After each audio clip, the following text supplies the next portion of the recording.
Acceptable नहीं है कि किसी भी रूप में उसको एक्सेप्ट कोई भी व्यक्ति नहीं कर सकता है। और चूंकि प्रधानमंत्री का मामला है तो इसके लिए एक उच्च स्तरीय कमेटी बना के और उसका निष्पक्ष जांच किया जाए और सरकार और जो एजेंसीज है उस पर कठोर से कठोर कदम उठाए जाने चाहिए, ताकि आने वाले समय में इस तरह की कोई भी गलती, कोई भी चूक उनके काफिले के साथ, उनकी रूट प्लान के साथ नहीं हो सके। बिल्कुल, ये भी समझना चाहेंगे आपसे, इस तरह का मामला सामने आया है तो अब बचाव में ऐसी हल्की बातें कही जा रही है कि रैली में लोग नहीं थे इसलिए वापस लौट गए, लेकिन सुरक्षा में ये कितना गंभीर मामला हो सकता है इसको लेकर कोई कुछ नहीं बोल रहा है और बहुत ही हल्के तरीके से इस पूरे प्रकरण को लिया जा रहा है। ऐसा तो नहीं होना चाहिए। देखिए, सबसे बड़ी बात है दीपक जी कि अपने देश के अंदर जब भी कोई घटना होती है तो उस समय में जो वाद विवाद, एक तरीके से प्रत्यारोप, आरोप प्रत्यारोप, ये सब तमाम तरह की चीजें लगती हैं, एलिगेशंस लगती हैं। लेकिन मेरा ऐसा मानना है कि जब आप विश्व के और भी कई देश हैं, अमेरिका है, ब्रिटेन है, और भी कई देश है, कनाडा है, इजराइल है,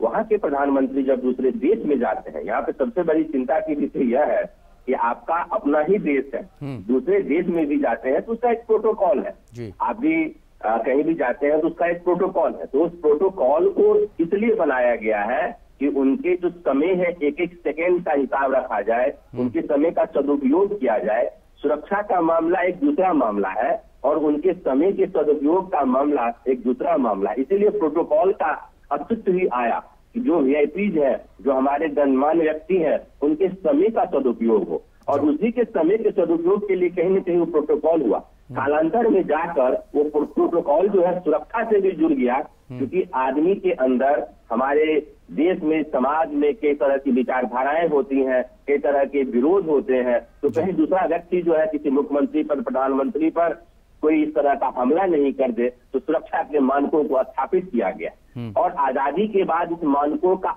स्तर निरंतर बढ़ता गया। और आज आप देख रहे हैं कि तमाम तरह के बुलेट प्रूफ गाड़ियां हैं, तमाम तरह के साजो सामान है। इसलिए क्योंकि जो व्यक्ति सामने है, हो सकता है वो आतंकवाद से जुड़ा हो सकता है वो किसी अन्य गतिविधियों से जुड़ा हो, तो प्रधानमंत्री की जान को खतरा नहीं हो, उस व्यक्ति की जान को खतरा नहीं हो जो कि देश का संचालन करता है। देश में या विदेश में संतोष असंतोष का होना लाजमी है, क्योंकि व्यक्ति जो है अपने अपने मतों से निर्देशित होता है। तो मैं यही कहूंगा कि कांग्रेस पार्टी, बीजेपी पार्टी, तमाम तरह के आरोप प्रत्यारोप, उनके यहाँ रैली नहीं थी, उनके यहाँ भीड़ नहीं थी, उनके यहाँ कुर्सियां खाली थी, इस तरह की चीजों को मैं कतई भी उसको एक्सेप्ट नहीं करता हूँ। आपका मेन मकसद वहां के जो स्थानीय प्रशासन है, जो वहां का मुख्यमंत्री है, उसका मुख्य उद्देश्य, मुख्य कर्तव्य यह बनता था कि प्रधानमंत्री को वहां तक पहुंचे। जहां तक टेक्निकल इश्यूज है कि plan A, plan B, plan सी,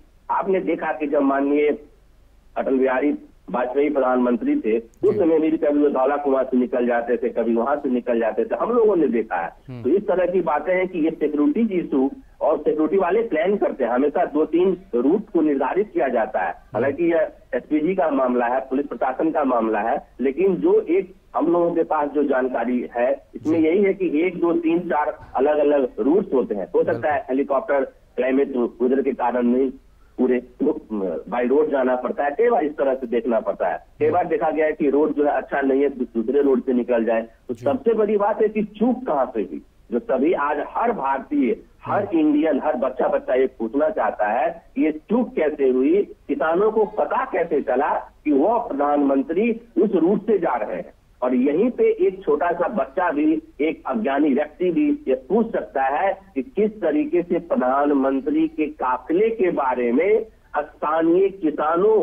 या जो बाहर के किसान, भारे के किसान थे या किसी अन्य गतिविधियों से संलिप्त जो वहां का संगठन था, जो प्रधानमंत्री की जान को खतरा पहुंचा सकता था, जो वहां पे कोई कार्रवाई कर सकता था, और वहां से सिर्फ 10 किलोमीटर दूर हमारा दुश्मन देश पाकिस्तान है, वो कोई भी गतिविधि कर सकता था। ऐसी परिस्थिति में चूक किस तरीके से, और यदि चूक हुई है तो इसके लिए जिम्मेदार व्यक्ति को कठोर से कठोर उसको दंड देना चाहिए, स्थानीय प्रशासन को उसको दंड देना चाहिए। इतना ही नहीं, आज यदि इंदिरा गांधी की सरकार होती तो हो सकता था कि और भी कठोरतम कार्रवाई, जिसका नाम है आर्टिकल 356, आर्टिकल 356 संविधान के अंतर्गत केंद्र सरकार को यह एक पावर देती है कि बहुत सारे ऐसे ग्राउंड है जिसके आधार पर राष्ट्रपति शासन लागू किया जा सकता था। लेकिन मेरा ऐसा मानना है कि इन तमाम इश्यूज को एक कमेटी के तहत सारे पहलुओं को देखा जाए बारीकियों से, और जो गृह मंत्रालय है और जो वहाँ का स्थानीय जो प्रशासन है, जो वहाँ का सीएमओ है, दोनों में कोऑर्डिनेशन करते हुए तमाम तरह की जो छोटी छोटी गलतियां हुई हैं, जो बड़ी गलतियों में तब्दील हुई है। सबसे बड़ी बात मैं दीपक जी बताना चाहूंगा कि गलतियां छोटी होती है और उसी गलतियों का रूप बड़ा होता है। जब कोई पायलट प्लेन उड़ाता है